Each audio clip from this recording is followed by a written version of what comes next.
türküsünü, annemin türküsüdür radyo evinde, TRT'de.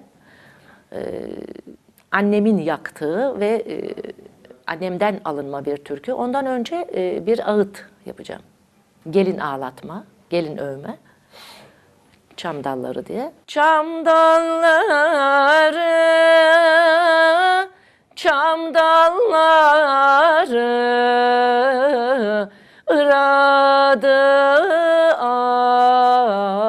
anam evleri. Anamdan haber getiren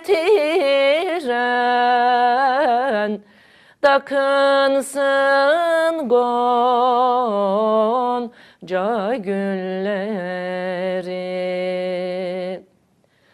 Çam dibine çırak koysam yanar mı anam, yanar mı?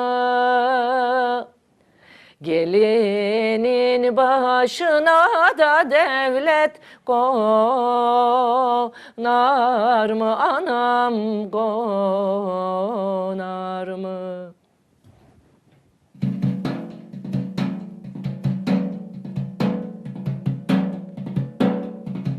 İpeğim, al yeşil ipeğim, aman aman ipeğim.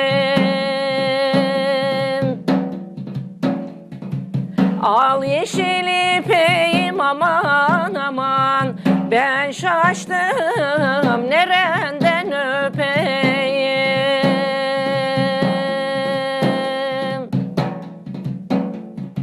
Ne olaydı evlenmeyeydim, aman aman, ne olaydı.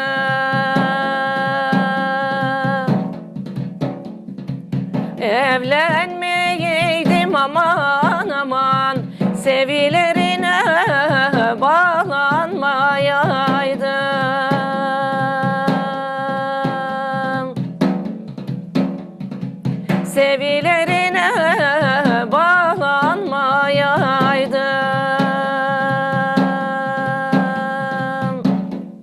Dinlediğimiz gibi